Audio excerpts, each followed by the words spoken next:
नमस्कार, मैं हूं संदीप चौधरी। आप देख रहे हैं हमारी खास पेशकश राष्ट्रीय सम्मेलन। और राष्ट्रीय सम्मेलन क्यों? क्योंकि मोदी सरकार के दूसरे कार्यकाल का 1 साल पूरा हो गया है। मोदी 2.0 की पहली वर्षगांठ मनाई जा रही है और मेरे साथ सरकार की उपलब्धियां और सरकार की नाकामी कहां कहां रही है, इस पर बात करने के लिए एक ऐसे शख्स जो किसी परिचय के मोहताज नहीं, अपनी बेबाक राय के लिए जाने जाते हैं, खुलकर अपनी बातों का इजहार करते हैं। कुछ लोग उन्हें पोलराइजिंग मानते हैं तो कुछ कहते हैं कि कोई तो है कि अपनी बात खुलकर कह रहा है। मैं बात कर रहा हूं असदुद्दीन ओवैसी की। AIMIM के चीफ हैं, हैदराबाद से सांसद भी हैं। ओवैसी साहब, 1 साल पूरा हुआ है मोदी सरकार के दूसरे कार्यकाल का, और सरकार जब अपनी उपलब्धियां गिनाती है तो वो अनुच्छेद 370 का हटाना, सिटीजनशिप अमेंडमेंट एक्ट, UAPA को लागू करना, ट्रिपल तलाक को हटा देना, राजनीतिक जो उपलब्धियां हैं, जो बड़े फैसले बड़े सालों से अधर में लटके हुए थे, उन्हें अपनी सबसे बड़ी कामयाबी मानती है सरकार, बताती है। आप किस तरह से इसे देखते हैं? आपने जो 4 मिसालें पेश की हैं, जिसको बीजेपी बड़े जोर शोर से कहती है कि उन्होंने ये 1 साल में उनकी ये कामयाबियां हैं। मिसाल के तौर पर इसको अभी हम आधे मिनट में इसको झूठ साबित कर दूंगा। मैं 370 की बात करते हैं। अभी भी वादी में, श्रीनगर में टेररिस्ट अटैक्स, मिलिटेंट अटैक्स खत्म नहीं होते। चंद दिन पहले हमने हमारे एक लेफ्टिनेंट कर्नल को और एक नौजवान मेजर को खोया। हम अभी भी वहां पर सिपाहियों को खो रहे हैं। दूसरे, अभी भी बॉर्डर से टेररिस्ट आते हैं। तीसरा यह है कि हमने लद्दाख को यूनियन टेरिटरी का स्टेटस दिया। उसके बाद से हम देखते हैं कि चीन के रवैये में किस तरह से तब्दीली आई है। आज हम देखते हैं कि चीन 5 किलोमीटर के अंदर तक भारत की टेरिटरी में घुसकर बंकर्स बना लिया है और वहां पर अपनी आर्टिलरी को रख दिया है। आज वीडियोस आए हैं, तस्वीर आए हैं कि हमारे सिपाही किस तरह जख्मी पड़े हैं। खुद ANI की न्यूज पर और इंडियन आर्मी ने इकरार किया है कि वायलेंस हुआ है और चीन की फौज में कब्जा करी लद्दाख में। ये 370 का जवाब रहा। सवाल ट्रिपल तलाक का, तो ट्रिपल तलाक एक गलत कानून बनाया गया है जो सुप्रीम कोर्ट में चैलेंज किया गया है। मगर क्या इससे मुस्लिम महिलाओं को राहत मिली है? नहीं मिली है। क्या मुस्लिम महिलाओं से इंसाफ हुआ है? नहीं हुआ है। इसकी मिसाल फैजान की मां जो दिल्ली राइट्स में मारा गया था, जिसको वीडियो सारे देश ने देखा, वो आज भी इंसाफ के लिए तड़प रही है। तो अब कौन सी उपलब्धि है, कौन सी? नहीं, आप ट्रिपल तलाक की बात कर रहे हो। वैसे साहब, मैं 1 सेकंड के लिए रोकना चाहूंगा। देखिए, दरअसल आप समझते हैं ट्रिपल तलाक के मायने। ज्यादातर देश के जो वासी और जो गैर मुस्लिम हैं, उनके मन में बहुत सारी भ्रांतियां हैं तलाक को लेकर। ट्रिपल तलाक जो दरअसल हटाया गया है, 3 तलाक तो देना है ही अगर आप डिवोर्स चाह रहे हैं इस्लाम में। ट्रिपल तलाक का मतलब है तलाक बिद्दत, इंस्टेंट तलाक। आपने तलाक तलाक तलाक कह दिया, अब उसे गैर कानूनी किया गया है। As a lawyer, as an eminent lawyer, एक सांसद और एक खुद मुसलमान होने के नाते, क्या आपको नहीं लगता है कि ये बहुत ही रूढ़िवादी, एक वाहियात किस्म की रस्म थी? इसको तो हटाना चाहिए था। मेरा मानना यह है कि इस्लाम में सबसे बदतरीन चीज तलाक है, और तलाक में इस तरह से तलाक देना ये गुनाह है। ये तमाम मुत्तफका तौर पर जो उलेमा है उन्होंने फतवा भी दिया और ये तालीमात भी है। मेरा अपोजिशन इस पर क्यों है? आपने कानून बनाकर मर्दों को और मौका दिया है औरतों का इस्तेसाल या एक्सप्लॉयटेशन करने का। अब वो मासूम औरत कैसे कोर्ट में प्रूफ करेगी? कौन उसके साथ खड़ा होगा?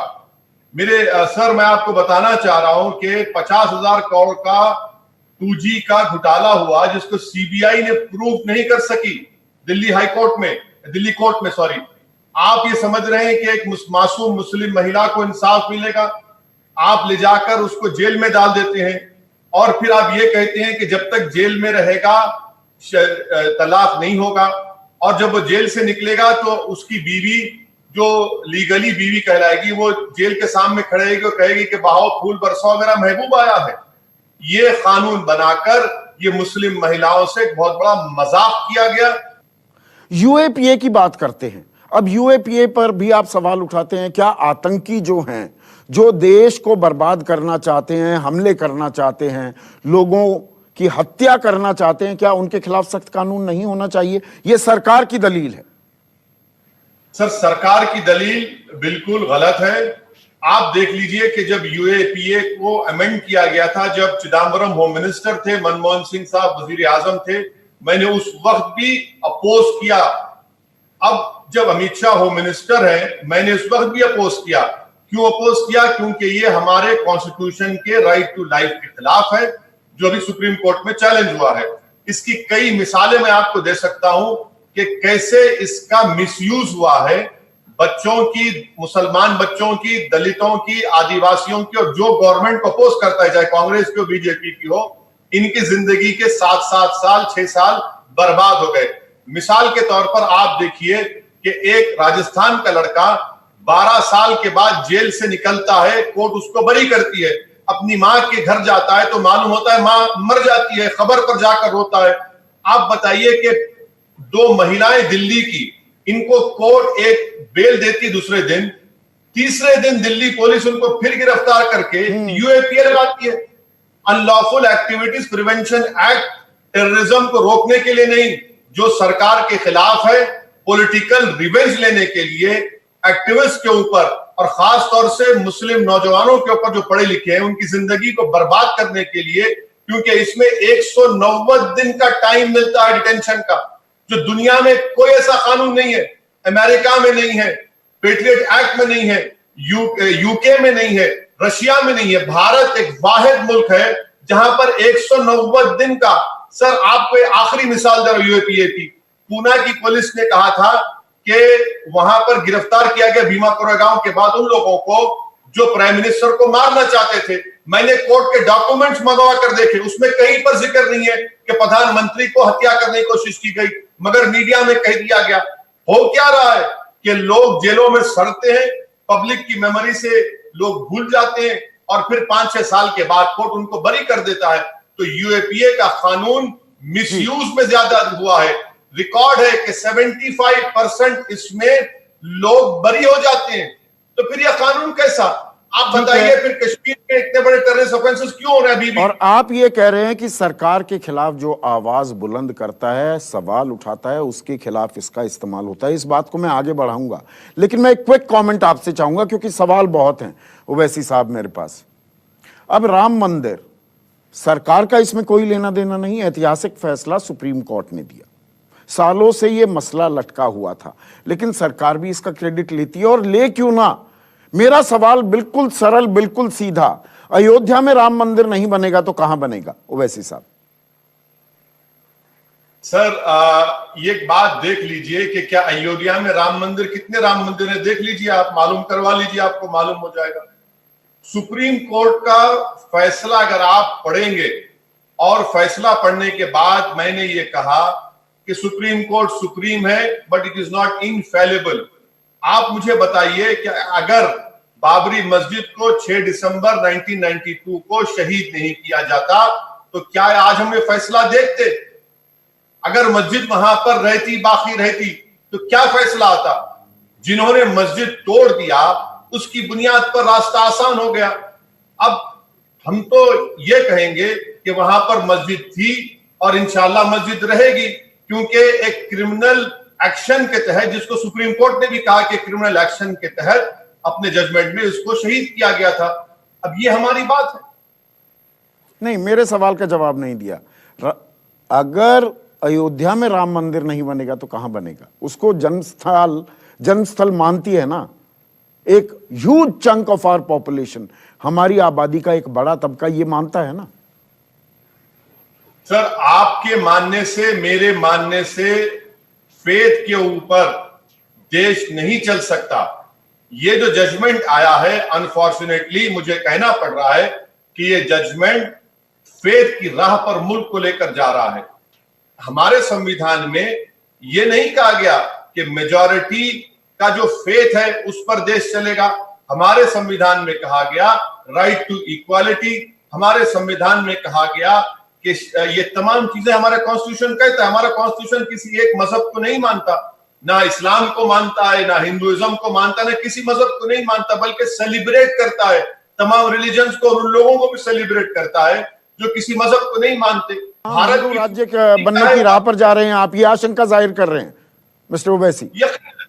यकीनन आशंका नहीं बल्कि क्लियर कट है ना।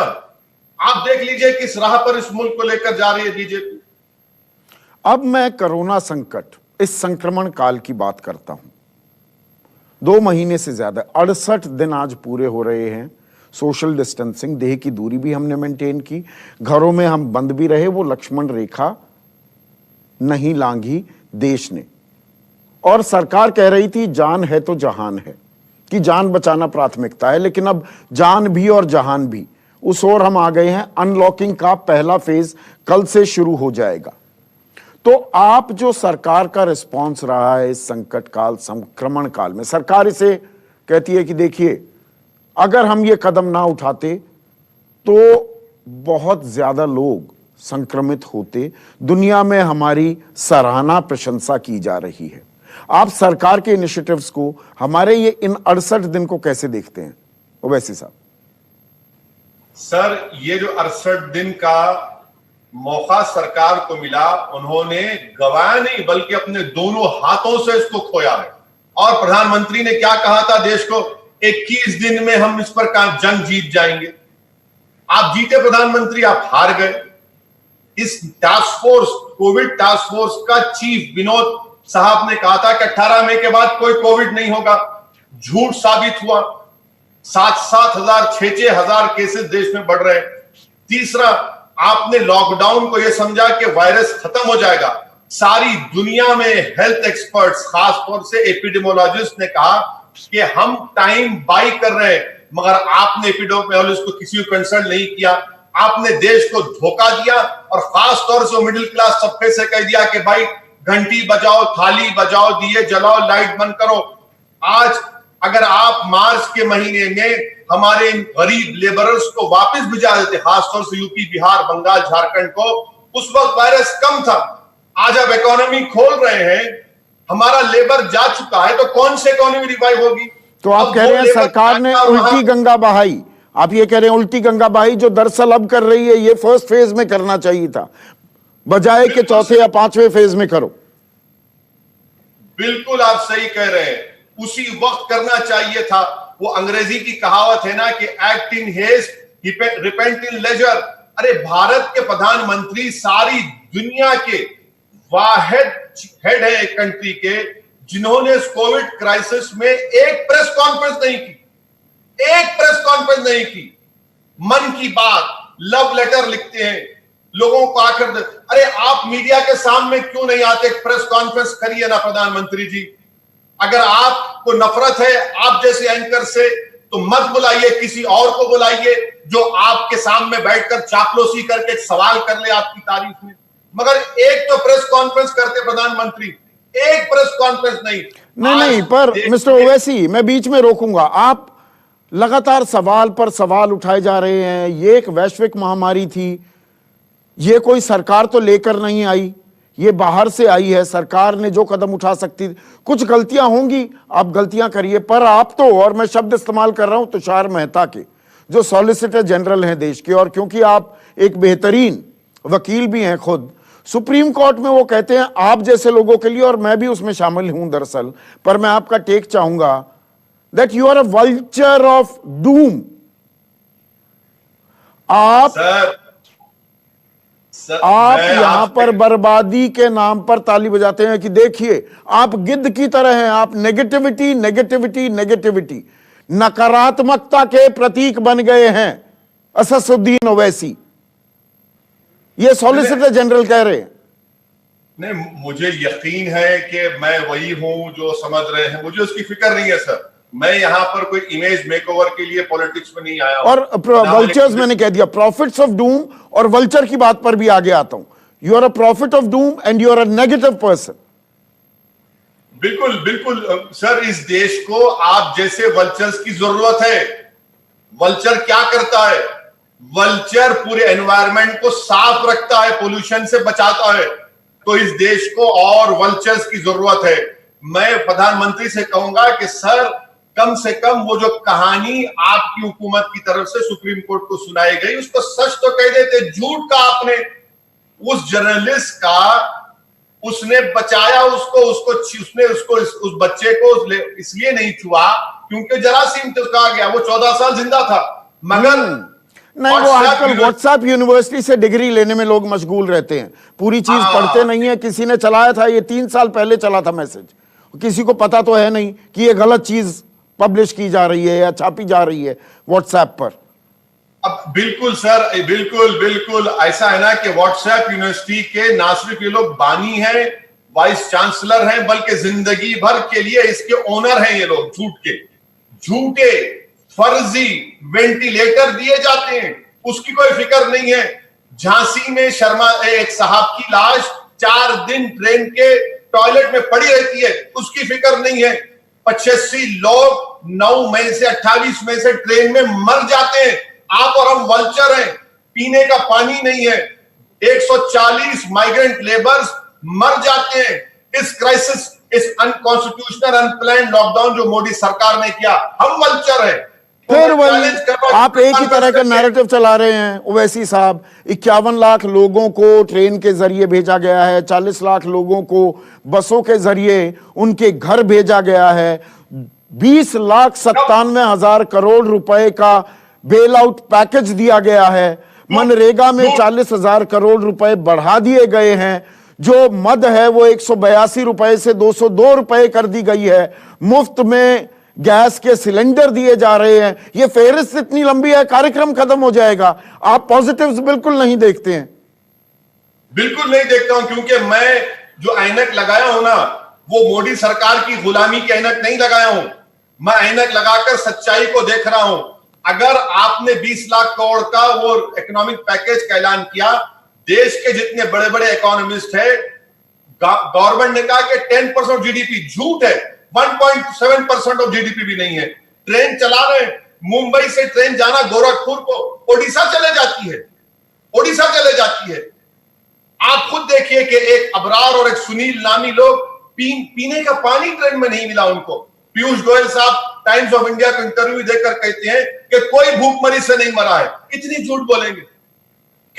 आखिरी सवाल, अब आखिरी पॉइंट मैं आपके साथ जो रेज करना चाहूंगा, क्योंकि अब समय भी पूरा हो रहा है, सबसे संवेदनशील बात मैं आपसे पूछना चाहूंगा। इस कोरोना काल, अब तो ये 68 दिन हो गए, लेकिन पहले 15 से 20 दिन ऐसा भी लगा, और पूरी जिम्मेदारी से मैं ये कह रहा हूं असदुद्दीन ओवैसी, कि हम कोरोना वायरस से नहीं लड़ रहे, हम एक कम्युनल वायरस से लड़ रहे हैं। मरकज खबरों में रहा और मरकज की गैर जिम्मेदाराना हरकतें भी सामने आई, जिसके चलते कोरोना के शुरुआती संक्रमण का जो फैलाव था वो बहुत तेज गति से हुआ। क्या आप इस बात को मानेंगे? मैं नहीं मानता इस बात को, इसलिए कि 30 मार्च को केरला में जो 3 लोगों को कोविड हुआ था, वो कौन से मजहब के थे? इटली के टूरिस्ट जो आए थे वो कौन से मजहब के थे? और 30 मार्च को गुजरात में एक आदमी का सूरत से और दूसरे का किसी और जगह से लिया गया, उनका मजहब से क्या ताल्लुक था? बोरिस जॉनसन का मुसलमान थे क्या? अमेरिका में जो लोग मर रहे हैं वो मुसलमान हैं? सर, ये वायरस किसी को नहीं देखता, ना मजहब को देखता है, ना गरीब को देखता है, ना दौलतमंद को देखता है। हाँ, ये वायरस की वजह से सबसे ज्यादा भारत में परेशान इस गवर्नमेंट के अहमकाना फैसलों की वजह से, गलत फैसलों की वजह से गरीब पिट रहा है, मर रहा है। हद तो यह हो गई कि मीरठ में एक सैंपल को आप हिफाजत नहीं कर सके, एक बंदर छीनकर सैंपल लेकर चला गया, तो क्या उसको भी आप मजहब से जोड़ देंगे? ये सरकार। लेकिन मैं अरविंद केजरीवाल, सिर्फ बीजेपी की बात नहीं है, अरविंद केजरीवाल कहते हैं दिल्ली में मरकज वालों ने संक्रमण बढ़ा दिया। योगी आदित्यनाथ ने भी यही बात कही कि मरकज वो जहां गए, जहां जहां उनके फुटप्रिंट्स गए जमात, तबलीगी जमात के लोगों के, वहां वहां संक्रमण फैल गया। बिल्कुल सरासर झूठ है। WHO के गाइडलाइंस के खिलाफ ये लोग बात कर रहे हैं। अब केजरीवाल की जितनी भी बात करी जाए कम है।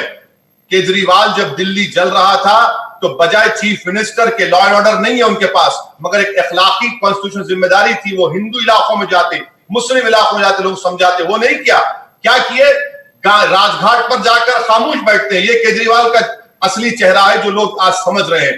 रहा सवाल उत्तर प्रदेश के चीफ मिनिस्टर का, तो वो कहते हैं कि अब कोई माइग्रेंट नहीं जाएगा। क्यों नहीं जाएगा? आर्टिकल 19 में उसकी इजाजत दी गई है। मगर अपनी नाकामियों को छुपाने के लिए बेहतरीन क्या काम है कि मुसलमान को, इस्लाम को बदनाम कर दो। ये बात गलत है। आज देश जान रहा है और मुझे यकीन है कि इनकी तमाम झूठ ये झूठी रहेगी।